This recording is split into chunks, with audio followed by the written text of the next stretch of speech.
So for months now, Pierre Poilievre has argued this is kind of like highway robbery, securing a majority by stealing it. He is trying to manipulate his way through backroom deals to get that majority. Mark Carney has just effectively cheated his way to a majority government. Mark Carney triggered a political shockwave in Canada by converting a fragile minority outcome into outright dominance after voting had already concluded.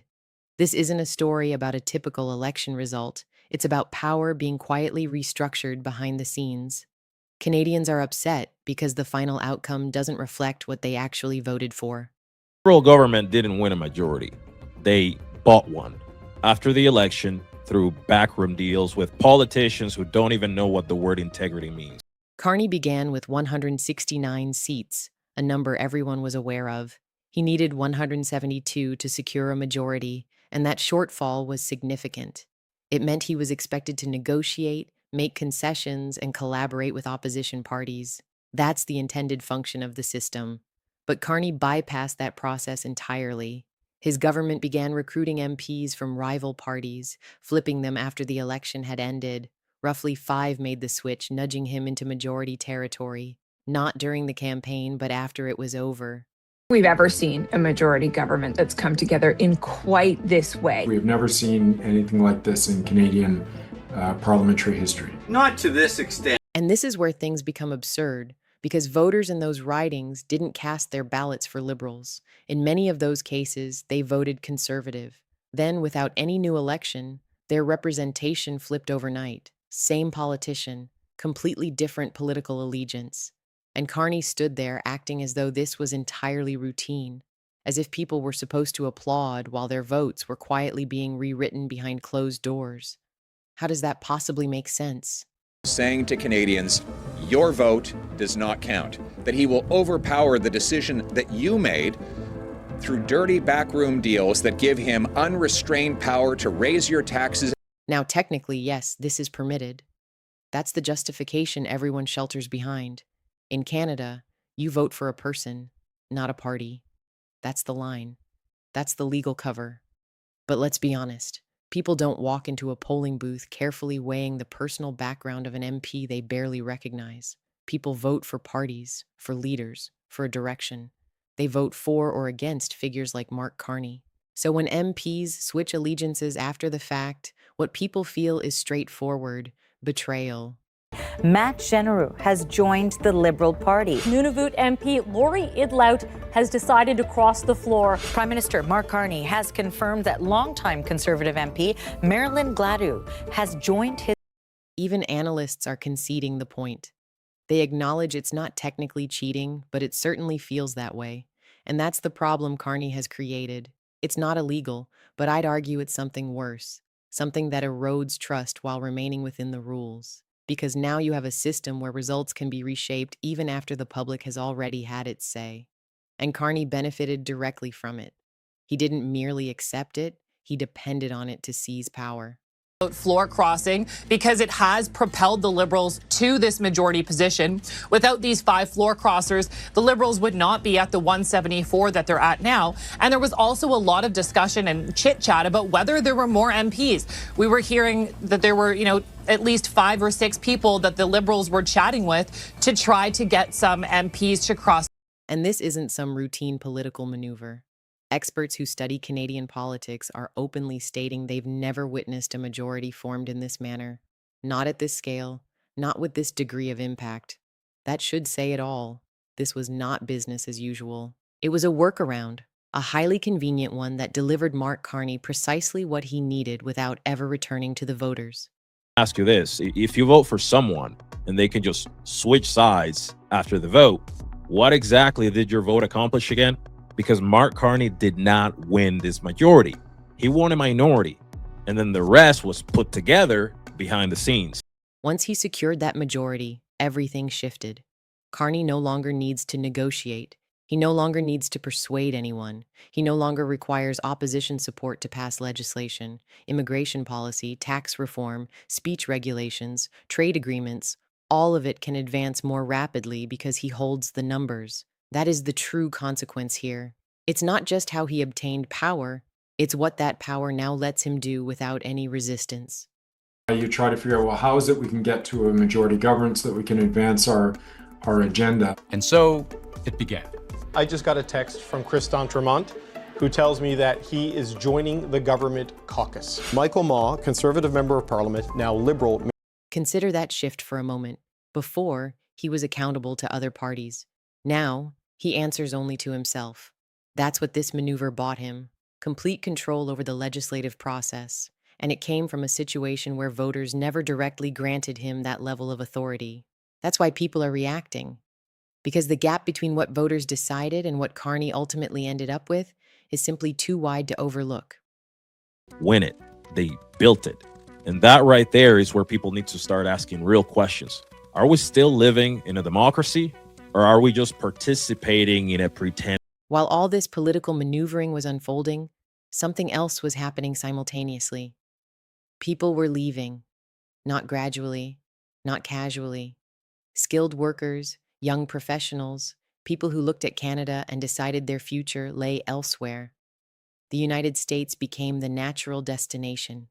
Higher wages, greater opportunities, and more accessible pathways for skilled migrants. And the numbers being cited are far from trivial. Assessment around the election? Yes, Mr. Carney does not want an election, but also he's got some key people talking to opposition parties. I'm told up to 10 MPs are still in discussion with Liberal delegates from Mr. Carney's office. So there's still discussion going on. So they're still hoping to get more of opposition MPs from the. We're talking about job offers worth $300,000 in the US. We're talking about TN visas that cost around $30 and get approved with minimal delay. That is the reality people are measuring themselves against. And inclusiveness and degrowth. Out with the old, the Liberals claim, and in with the new.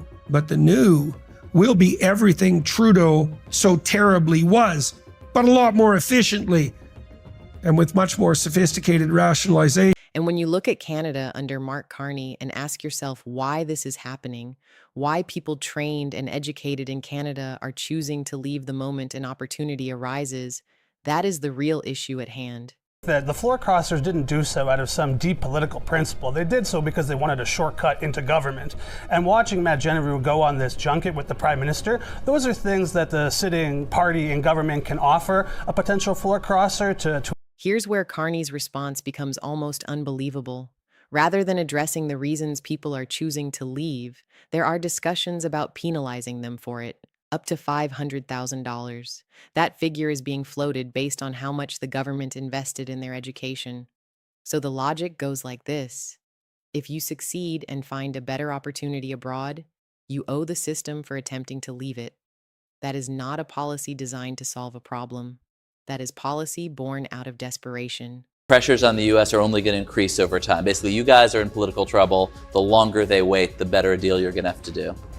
Good for them. That is like the worst strategy I've ever heard. They suck. We are a $30 trillion economy, right? We are the consumer of the world. Okay? Carney. So now you have a situation where Carney consolidates power after the election, tightens control without direct voter approval, and simultaneously presides over a country where people are actively searching for a way out. And instead of asking why, the response leans toward making departure harder. That combination is precisely why this situation is escalating, because people are no longer just questioning individual decisions. They're questioning the entire direction of the country. Has candidates and they represent various parties, but at the end of the day, you're putting an X beside a person's name, not a party. So there's no obligation when, for example, voters elected Marilyn Gladu as a conservative that she... While all of this is unfolding inside Canada, Mark Carney suddenly shifts to the global stage and begins speaking about reshaping the economy as though everything is firmly under control. And this is where the disconnect deepens, because while confidence within the country is visibly eroding, the message from Carney centers on leadership, global influence, and some broader vision. Meanwhile, the Canadian dollar is losing its standing in global reserves. That is not a minor signal. It's international markets quietly pulling back. Considering calling an election? Not considering calling an election. No, absolutely. I think very clearly Canadians want government to govern. this isn't just about one government.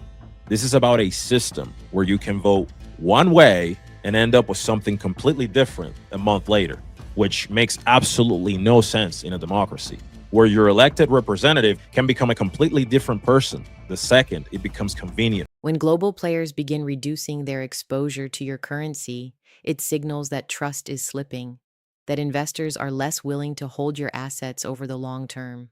And this is occurring while capital is already beginning to flow out.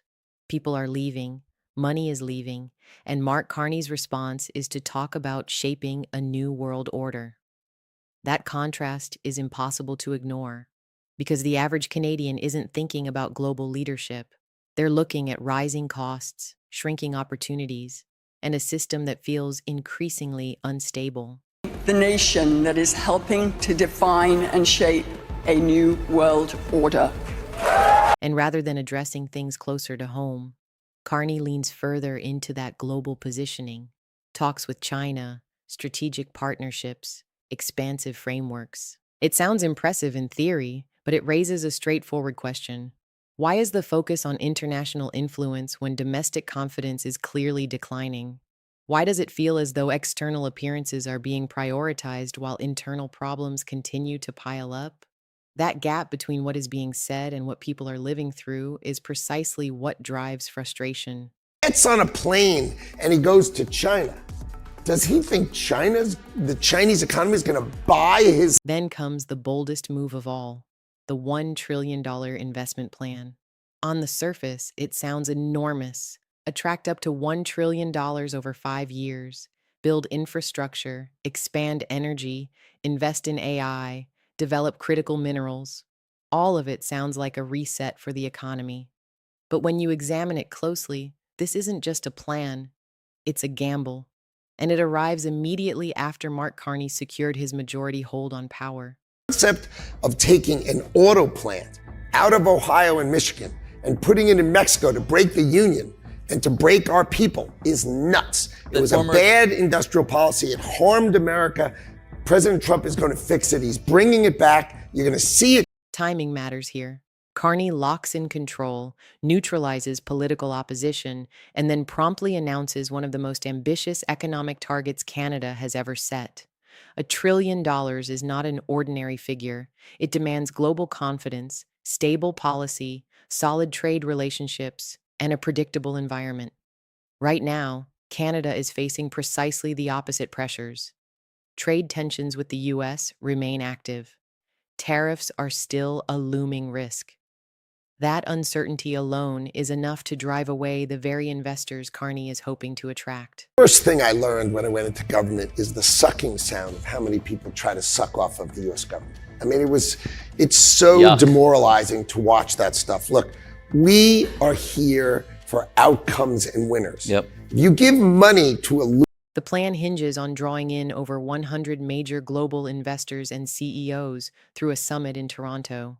The pitch is that Canada is stable, open for business, and primed for long-term investment. But stability isn't something you simply declare. It's something investors measure. And when they observe post-election political maneuvering, shifting economic signals, and mounting pressure from the country's largest trading partner, they begin asking their own questions. Is this actually the right place to commit long-term capital? The old, the Liberals claim, and in with the new. But the new will be everything Trudeau so terribly was, but a lot more efficiently and with much more sophisticated. Even the success of this plan hinges on factors Carney doesn't fully command: tax competitiveness, regulatory efficiency, trade outcomes with the U.S. If tariffs rise or negotiations sour, that $1 trillion target becomes even more out of reach. And suddenly, what was framed as a bold solution starts to resemble a high-stakes bet placed at precisely the moment the system is already under strain. While all of this is happening, people are leaving.